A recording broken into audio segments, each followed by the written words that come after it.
छत्तीसगढ़ की सभी 90 विधानसभा सीटों में मतदान संपन्न हो चुका है। अब प्रदेश की सभी 1181 प्रत्याशियों के साथ ही प्रदेश की जनता को नतीजों का इंतजार है। हालांकि प्रदेश के दोनों चरणों में हुए मतदान में वोटिंग प्रतिशत बीते साल के आसपास ही रहा। इस बार हुए मतदान से पहले चरण में 78%, जबकि दूसरे चरण में 76.31% मतदान हुआ है। दोनों चरणों में हुए मतदान के बाद कांग्रेस भवन में रिव्यू बैठक बुलाई गई, जिसमें सभी विधानसभा क्षेत्र के प्रत्याशियों के साथ प्रदेश प्रभारी कुमारी शैलजा, प्रदेश कांग्रेस अध्यक्ष दीपक बैज 1-to-1 चर्चा करते नजर आए। इस दौरान बैठक को लेकर मंत्री मोहम्मद अकबर ने कहा कि प्रत्याशियों ने अपने अपने क्षेत्रों की जानकारी दी है, उससे स्थिति बहुत स्पष्ट तौर पर सामने आ रही है कि कांग्रेस सरकार बना रही है। देखो, रिव्यू बैठक में जो उम्मीदवारों ने अपने अपने क्षेत्रों की जानकारी दी है, उससे बहुत बात स्पष्ट तौर पर सामने आ रही है कि कांग्रेस की सरकार बनने वाली है और बहुत अच्छी स्थिति है। अब 3 तारीख का इंतजार। परसेंटेज के बेस में अनुमान लगाना बिल्कुल गलत है। हर क्षेत्र की स्थिति अलग अलग होती है और जो रुझान और जो वातावरण दिख रहा है उसमें बहुत स्पष्ट तौर पर सरकार बन रही है। एक तरफ जहां बीजेपी जीत को लेकर पूरी तरह से आश्वस्त नजर आ रही है, तो दूसरी ओर कांग्रेस भी पूरी कॉन्फिडेंट नजर आ रही है। हालांकि चुनाव के ठीक दूसरे ही दिन प्रदेश प्रभारी ने रिव्यू बैठक बुलाई, जिसमें विधानसभा क्षेत्रों की स्थिति के साथ ही चुनाव से जुड़ी तमाम जानकारी ली गई, जिसे लेकर विपक्षी पार्टी बीजेपी ने निशाना साधा। पूर्व मंत्री और रायपुर दक्षिण से बीजेपी प्रत्याशी ब्रजमोहन अग्रवाल ने कहा कि कांग्रेस अपने हार की समीक्षा कर रही है। जनता ने बीजेपी के घोषणा पत्र पर मुहर लगाई है। हमने किसानों, युवाओं, महिलाओं के लिए जो घोषणा की है, उसका असर नतीजों में नजर आएगा। अब वो अपनी हार की समीक्षा कर रहे हैं कि हम क्यों हार रहे हैं। बीजेपी ने जो वादे किए, जो घोषणा पत्र लाया और स्पेशली जो 12,000 रुपए मातृवंदन योजना का दिया, उसने महिला मतदाताओं को जागृत किया और कांग्रेस सरकार, कांग्रेस पार्टी और भूपेश बघेल जी ने जो अपने गुर्गों के माध्यम से भय पैदा करने की कोशिश की, उसके खिलाफ में पूरे छत्तीसगढ़ की जनता ने, रायपुर की जनता ने वोट दिया है और भारतीय जनता पार्टी को जिताने का संकल्प लिया है। चुनाव खत्म होने के बाद अब प्रत्याशियों और जनता को नतीजों का इंतजार है। प्रदेश की जनता ने अपने मत का भरपूर उपयोग किया है। सबकी निगाहें अब स्ट्रांग रूम में टिकी हुई हैं। हालांकि कांग्रेस चुनाव के बाद अलग अलग विधानसभा क्षेत्र की रिव्यू कर रही है, जिसे लेकर सियासी बयानबाजी भी तेज है। इन सब के बीच प्रत्याशी के साथ ही जनता को 3 दिसंबर का इंतजार है। Bureau report, BSTV।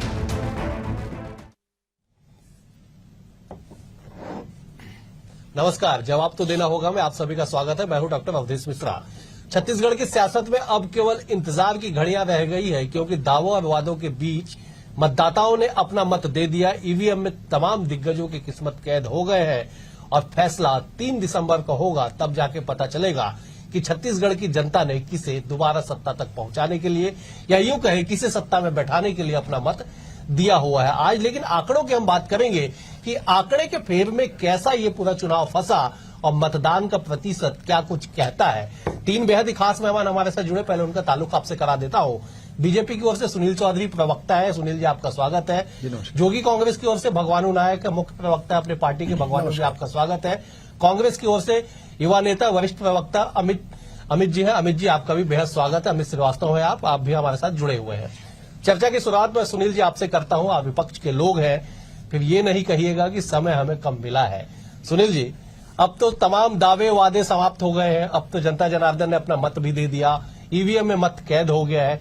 क्या आंकड़ों के साथ कहां तक पहुंचेंगे आप? जी, जय जोहार, जय छत्तीसगढ़। देखिए, समय अब कम नहीं, अब तो हमारे पास बहुत समय है। अब हम लगातार 20-25 साल छत्तीसगढ़ की जनता की सेवा करने के लिए तैयार हो गए हैं। भारतीय जनता पार्टी ने अपना जो घोषणा पत्र लेकर के आया, मोदी की गारंटी लेकर के आई, निश्चित रूप से उसका एक बड़ा प्रभाव छत्तीसगढ़ की आम जनता पे, जनमानस पर, चाहे वो किसान हो, चाहे वो महिला हो, चाहे वो मजदूर हो, चाहे वो युवा हो, ST, SC, OBC वर्ग के लोग हों, BPL वर्ग के लोग हों, सभी के लिए कुछ न कुछ उसमें गारंटी दी गई थी। बड़ा प्रभाव उसका समझ में आया। और जिस तरीके से मतदान हो रहा था, वहां जो चर्चाएं चल रही थी बूथ के अंदर में, तो महिलाओं ने एक तरफा भारतीय जनता पार्टी का समर्थन किया है, क्योंकि सुरक्षा व्यवस्था उनके लिए एक बड़ा मामला था। उनको डर लगता था कि उनके पति हैं, उनके बच्चे हैं, घर से बाहर निकल रहे हैं, बेटी बाहर निकल रही है, बहू बाहर निकल रही है, तो क्या हो जाएगा। तो ये सारी चीजें थी। तो हम ये मान करके चल रहे हैं कि भारतीय जनता पार्टी छत्तीसगढ़ में स्पष्ट बहुमत के साथ, पूर्ण बहुमत के साथ सरकार बनाने वाली है। हमारे प्रधानमंत्री जी ने भी लगातार कहा है दावे के साथ। सुनील जी, मैं आऊंगा, मैं जब एक सवाल पहले सबसे ले लूं। अमित जी, आप भी आंकड़ों के साथ दावे जरा एक बार बता दीजिए कि कहां तक आप लोग पहुंच रहे आंकड़ों के माध्यम से। अवधेश जी, हम लोग शुरू से कह रहे हैं कि है तैयार हम, और इस बार 75 पास। लगातार आप देखिए कि जिस प्रकार से जो मतदान हुआ है और जो आंकड़े यहाँ जिस प्रकार से 76.31 सेकंड फेज पे और फर्स्ट में जो 78% जो आए थे, निश्चित तौर पे अब जब जनता के बीच में जब आज हम लोग घूम रहे थे, तो निश्चित तौर पे आपको बताना चाहता हूं कि चौक चौराहे से लेकर गुमटियों से लेकर जहां भी जनता से बात हो रही है, जनता ने कहा हमने कांग्रेस के घोषणा पत्र में विश्वास किया। और लगातार जो 5 साल विकास कार्य हुए उस पर जनता ने अब मुहर लगाई और कांग्रेस के कैंडिडेट को जिताने के लिए अपने मताधिकार का प्रयोग भी किया। और एक उत्साह का वातावरण भी आज जनता के बीच में था कि पुनः इस प्रदेश में भरोसा हमारा बरकरार है और कांग्रेस की पुनः इस प्रदेश में सरकार है। देखिए, जिस प्रकार से मैं दावे करने का हक सबको है, और सरकार बनाने का दावा भाजपा भी कर सकती है, जो कि कांग्रेस के लोग भी कर सकते हैं, कहीं कोई दिक्कत नहीं है। सुनील भाई की बात मैं बहुत गौर से सुन रहा था। मुझे ऐसा लगता है कि जिस प्रकार उन्होंने कहा 20-25 साल, तो अगर आप अच्छा कार्य कर रहे होते तो विश्वास रखिए कि हम 20-25 साल नहीं आते। लेकिन जिस प्रकार से आपने कट कमीशन और करप्शन की सरकार चलाई, जनता ने 15 साल बेमिसाल आपको 14 सीटों में ला दिया। तो मुझे लगता है अगर मुंगेरी लाल के हसीन सपने कोई भाजपा का नेता देखना चाहे तो कहीं कोई दिक्कत नहीं है, क्योंकि आपके मोदी जी उसमें गब्बर सिंह टैक्स जीएसटी नहीं लगाए। आप इत्मीनान से बैठ के मुंगेरी लाल के हसीन सपने देख सकते हैं कि हमारी 25 सालों में सरकार आने वाली है, क्योंकि लोकतंत्र में इस उंगली में भारत के संविधान अमित जी, मैं आऊंगा आपके पास, मैं एक बार जब भगवानू जी का रुख कर लेता हूँ। भगवानी जी, आप जोगी कांग्रेस के मुख्य प्रवक्ता है, माना जाए कि आप सारा जो है आप तकनीकी पहलू भी आप देखते हैं, जो लीगल चीजें हैं वो भी आप देखते हैं। क्या दावे करेंगे सरकार बनाने की स्थिति में तो आप तो है नहीं कहीं से, लेकिन क्या किंग मेकर की भूमिका आपको नजर आ रही है? देखिए डॉक्टर अवधेश जी, हमने कभी भी नहीं कहा कि इस प्रदेश में हम किंग मेकर बनेंगे, और हम तो इस चुनाव में छत्तीसगढ़ की जनता को किंग बनाने जा रहे हैं। बीते 20 साल में छत्तीसगढ़ की जनता ने बहुत करीब से दोनों दलों को देखा, दोनों राष्ट्रीय राजनीतिक दलों को। 15 साल भारतीय जनता पार्टी का कुशासन देखा, 5 साल कांग्रेस पार्टी को देखा। इनके पास छत्तीसगढ़ को लेकर के कोई भी रोड में कोई प्लान या कोई विजन नहीं है। ये भ्रष्टाचार और कमीशन खोरी करते हैं, और विजन तो हमारे पास है। और छत्तीसगढ़ को जिसकी जो मजबूत नींव माननीय अजीत जोगी ने रखी थी, उसको आगे बढ़ाने का काम हमारी पार्टी करेगी, और सरकार बनाने में एक बड़ी भूमिका में हम आएंगे, और छत्तीसगढ़ियों की सरकार बिल्कुल वही बनाएंगे। भगवानू जी, बात तो वही है ना कि सरकार बनाने की बड़ी भूमिका आपकी होगी, सरकार बनाने की नहीं होगी। सरकार बनाने में रहेगी हमारी भूमिका, सरकार हम बनाएंगे। आने वाले समय में जो जोगी जी ने जो सपना देखा था छत्तीसगढ़ियों को उनका हक अधिकार दिलाने का, छत्तीसगढ़ को देश में खुशहाल बनाने का, सिरमौर बनाने का, उसको पूरा करने का काम अमित जोगी जी करेंगे। क्योंकि बहुत करीब से देखिए, दोनों दलों को छत्तीसगढ़ की जनता ने दे दिया मौका। दोनों दल का जो चाल चरित्र चेहरा एक समान है, एक सिक्के के दो पहलू है कह सकते हैं, जिनका हाईकमान दिल्ली में बैठा है, एक हाईकमान नागपुर में बैठा है। तो ये छत्तीसगढ़ का जो फैसला है वो अब दिल्ली या नागपुर से नहीं होगा, बल्कि छत्तीसगढ़ में होगा। भगवानू जी, मुझे कहना नहीं चाहिए, दिवंगत है, बड़े सम्मानी है अजीत जोगी जी। 16 साल तक उसी पार्टी के प्रमुख अंग वो रहे हैं, 2000 से लेकर 2016 तक। मैं छत्तीसगढ़ राज्य गठन के बाद की बात कर रहा हूं। केवल 9 सालों में ऐसा क्या कुछ परिवर्तन हो गया कि आप लोग छत्तीसगढ़ियों की अस्मिता की बात करने लगे? इस सवाल के साथ मैं लौटूंगा आपके पास। मैं जब सुनील जी का रुख कर लेता हूं। सुनील जी, किस दावे और वादों के साथ आप कहते हैं कि आप पूर्ण बहुमत की सरकार बना रहे? कांग्रेस तो कह रही है कि 75 पार लेके जा रही है। देखिए, आज हमारे सम्मानीय पूर्व मुख्यमंत्री राष्ट्रीय उपाध्यक्ष डॉक्टर रमन सिंह जी ने बहुत बढ़िया ट्वीट किया है। उन्होंने लिखा है, सुना है 2.5 साल वाले दोनों मुंगेरी लाल मुख्यमंत्री पद के सपने देख रहे हैं। अरे भाई, ये तय करो कि दोनों में हार की जिम्मेदारी कौन लेने वाला है, क्योंकि 2 हफ्ते बाद ना राजपाट बचेगा ना संगठन। अब छत्तीसगढ़ में सिर्फ बदलने का ही नहीं, बल्कि कुशासन को बुरी तरह पटखनी देने का भी मन बना लिया। आज डॉक्टर रमन सिंह जी ने कह दिया है, भारतीय जनता पार्टी के कार्यकर्ता कह रहे हैं, और यही बात कल जनता बूथ में कह रही थी जनता ने सुनील जी, बताया सुनील जी, कि आप देखिए। नहीं रहने वाले हो। सुनील जी देखिए, आप लोगों पे जो कहा जाता है कि आप लोग हवा में तीर चलाते हैं, मुंगेरी लाल के हसीन सपने का जिक्र आपने किया डॉक्टर रमन सिंह के ट्वीट पे। साहब उन्होंने कल ही ट्वीट कर दिया था, आप 24 घंटे बाद जाग के आज का नाम दे रहे हो उसे। नहीं, वही मैं कह रहा हूं कि ये परसेप्शन जो है वो बना है छत्तीसगढ़ के आम जनमानस में। ये बात बनी है कि छत्तीसगढ़ की जनता ने तय कर लिया कि जो सरकार यहां पर महादेव के नाम पर सट्टा चलाने वाले लोगों को जनता पसंद करेगी क्या, यहां पर गोबर को खाने वाले लोगों की को जनता पसंद करेगी क्या, गौठान का पैसा खाने वालों की को जनता पसंद करेगी क्या, यहां पर की जनता क्या पसंद करेगी कि यहां का मंत्री ये बोले कि यहां जो दुष्कर्म होते हैं वो छोटे हैं, बाहर होते हैं वो बड़े हैं। तो जिस प्रकार से अराजकता का माहौल, जिस प्रकार से यहां के युवा परेशान थे, आप देखेंगे पीएससी के पदों पर कैसा बंदर बाट दलाली हो गई, लोग बांट लिए, युवा देखता रह गया कि उसके सामने से सब कुछ, उसके सपने चकनाचूर हो गए। तो इन बातों को लेकर के जवाब देने का कल दिन था। हम तो कह रहे हैं कि भ्रष्टाचार जो है वो चरम पर था, युवाओं के साथ जो छल हुआ, घोषणा पत्र में जो वादे शराबबंदी के थे, घोषणा पत्र में कर्मचारियों के नियमितीकरण का वादा था, ये सारे वादे धरे के धरे रह गए। 500 रुपये प्रति माह का भी वादा था, वो भी धरे के धरा रह गया। मैं यही 2 सवाल के साथ आपके पास लौटूंगा कि आपके घोषणा पत्र में भी कहीं नियमितीकरण का जिक्र नहीं है, नंबर 1। नंबर 2, आपने भी शराबबंदी से दूरी बना ली है। इस सवाल के साथ मैं लौटूंगा। अमित जी, क्या केवल नारों के दम पे आप चुनाव जीतेंगे? धरातल पे तो बीजेपी कह रही कि डब्बा गुल है आपका, केवल नारे बड़े बड़े लगा लेने से 75 पार कैसे जाएंगे आप? जी आपको मैं बता दूं कि 5 सालों में जो हमने काम किया है, अभी सुनील जी कह रहे थे, मैं आपको बता दूं कि जिस ट्वीट की वो बात कर रहे थे उस ट्वीट पे हम कल डिबेट एक लोकप्रिय चैनल पे कर चुके हैं। और जिस प्रकार से उन्होंने कहा महादेव की उन्होंने नाम लिया, तो उज्जैन में महाकाल लोक में किसने भ्रष्टाचार किया, ये मध्य प्रदेश की जनता और पूरे देश की जनता ने भी देखा है। तो इन्हें नैतिकता के नाते इस बात पे कहने का कोई अधिकार भी नहीं है, ना इनके पास नेता है। में बात करो। अरे सुन लीजिए, क्यों छत्तीसगढ़ में बात करें? महादेव तो महादेव है, आप करें तो सब, मतलब आप क्या कहना चाह छत्तीसगढ़ रहे की हैं समीक्षा कर रहे हो, काहे मध्य प्रदेश, राजस्थान, और फिर मैं भी चले जाता हूँ, फिर मैं भी चले जाता हूँ फिर कि जहाँ पर गौ माता को छाड़ कर लिखा है कर्नाटक में युवा कांग्रेस के लोग, मैं भी बताऊंगा उस बात एक बार अमित जी को कंप्लीट करने दीजिए। अमित जी को कंप्लीट करने दीजिए। अमित जी, आप अपनी बात कंप्लीट कर दीजिए। देखिए अवधेश जी, बात यही है कि कहते हैं ना, जिंदगी वक्त के बहकावे में है और भाजपा के राज में देश में हर व्यक्ति तनाव में है। और सुनील जी, आपने लगा दी पानी पे तौबत, ये नहीं सोचा छेद तो आपकी नाव में है। अरे आप हम पे प्रश्न उठाते हैं जिसके पास ना तो नियत है, ना नीति है, ना नेता है। और छत्तीसगढ़ की जनता ने तो आपको 5 साल पहले ही बता दिया कि 15 साल 23 साल 14 सीटों में लाके छोड़ा। अमित जी क्या बात कर रहे हैं आप? अमित जी क्या बोल रहे हैं आप बोल रहे हैं कि आपके पास ना नियत है, ना नेता है, क्या बोल रहे हैं आप? अरे हम बोल रहे हैं ना नीति, ना नियत, ना नेता इनके पास नहीं है, इनके पास नहीं है, इनके पास नहीं है। हमारे पास तो एक से नेता छत्तीसगढ़ में, हमारे पास एक से एक नेता है। सुन लीजिए अवधेश जी, आपकी और नीति है एक दारू बांटने की। कर दूं, हमारे पास जबरदस्त नेता है, इनके पास तो जबरदस्ती वाले नेता है। उपासने जी ने कहा था ना, परिक्रमा से हमारे यहाँ पद मिलता है, परिश्रम से नहीं। उपासने जी ने कहा था, इनके यहाँ जबरदस्ती बैठाने वाले नेता है, हमारे यहाँ जबरदस्त वाले नेता है।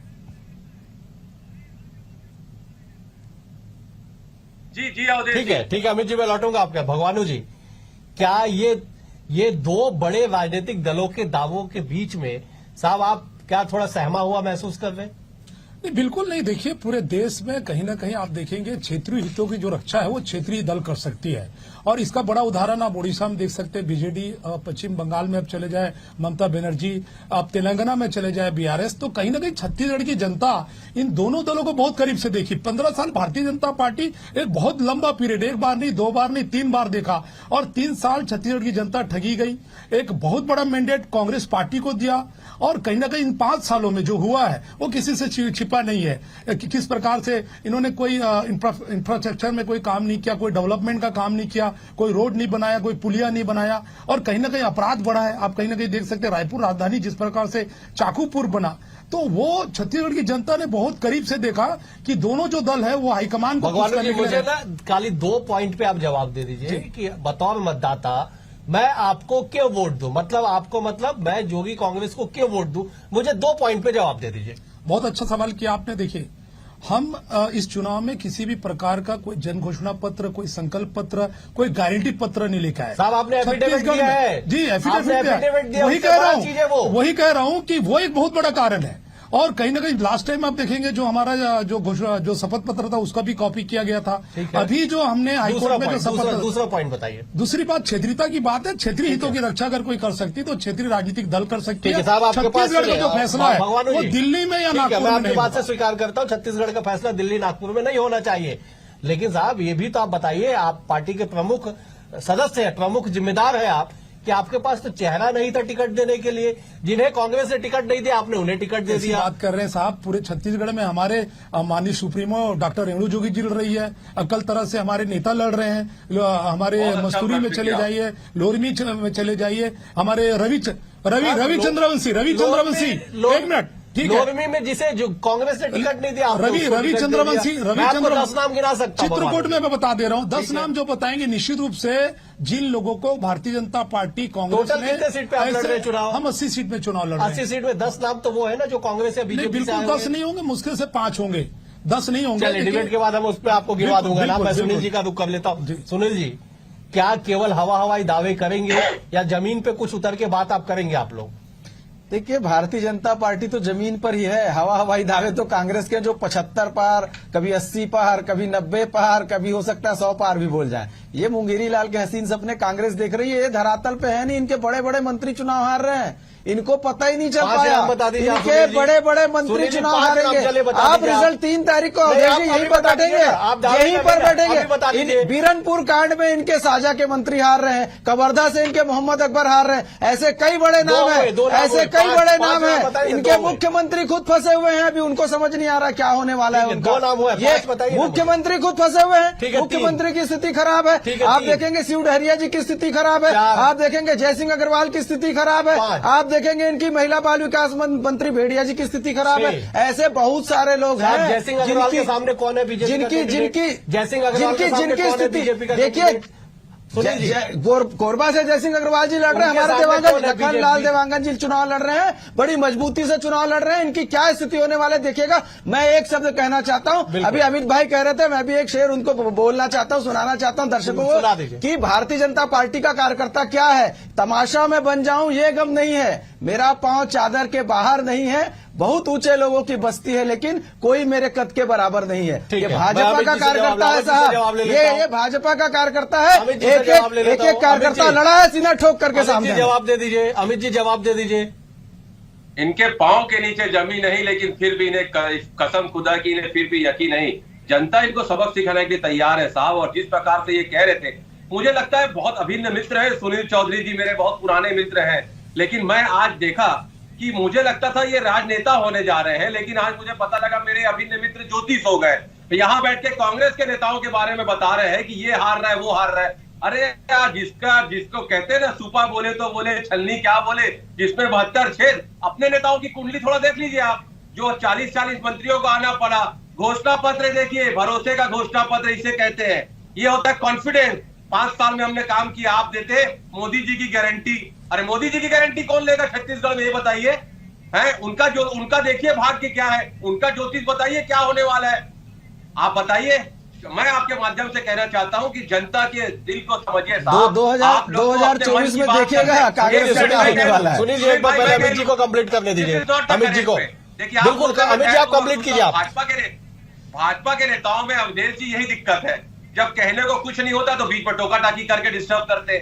देखिए, मैं यही कहना चाहता हूं कि आपने ज्वलंत मुद्दों पे हमने बात करी, जनता के बीच में गए, और मैंने कहा ना, लोकतंत्र और संविधान में इस उंगली को बहुत ताकत दी है।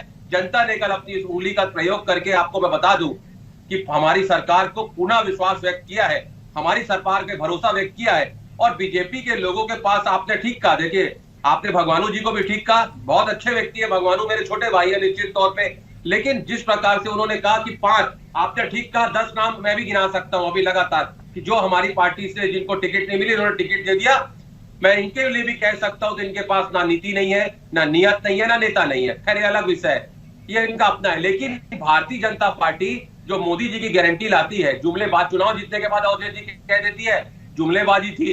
इस पार्टी का नाम तो भारतीय जनता पार्टी नहीं, बहुत झूठा पार्टी होना चाहिए। जनता अब यही कहने लग गई है कि इस पार्टी का नाम बहुत झूठा पार्टी होना चाहिए। ठीक है, एक भी वादे पूरे ठीक है, नहीं अमित किए। जी। देखिए, हमने अमित जी मैं लौटूंगा आपके पास, अमित जी मैं लौटूंगा। 3, 8 और 13 एक भी वादे पूरे नहीं किए। 3, 8 और 13 हमने प्रेस कॉन्फ्रेंस किया था और अवधेश जी आप भी उसमें उपस्थित थे। और जो भी वादा इन्होंने किया, 2100 रुपए में समर्थन मूल्य जो नहीं दिए, आज 3100 की बात करते हैं। जनता इन पे विश्वास कैसे करेगी, आप ये बताइए।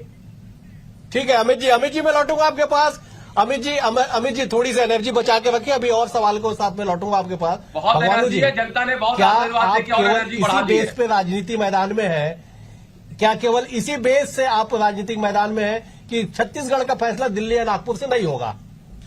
देखिए, ये एक मुद्दा है। इसके अलावा छत्तीसगढ़ियों को उनका हक दिलाना, अधिकार दिलाना। कितनी सीट जीत रहे हैं आप? अजीत जोगी जी जब, देखिए मैं एक लाइन खत्म करूंगा। ठीक है, बिल्कुल। अजीत जोगी जी जब इस पार्टी को बनाए थे तो उन्होंने कहा ये एक ऐसी अमीर धरती है जहां पर रहने वाले लोग गरीब है।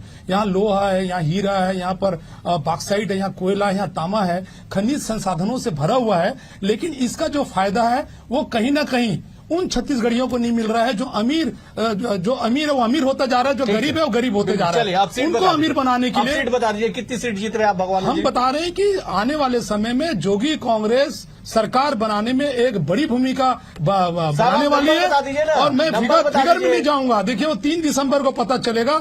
दोनों मेरे भाइयों ने शेर कहा तो एक शेर में भी कहना चाहता हूं कि जिस प्रकार से जोगी कांग्रेस को हल्का में ले रहे हैं दोनों दल, कि देखिए हम वो दिए नहीं जो हवाओं से बुझा करते हैं, हम वो दिए नहीं जो हवाओं से बुझा करते हैं। हमने तो जलने का हुनर ही तूफानों से सीखा है। बहुत बढ़िया। जोगी जी की पार्टी बता दीजिए, अब सरकार बनाने में बड़ी भूमिका जोगी कांग्रेस की रहेगी। किसके साथ सरकार बनाएंगे?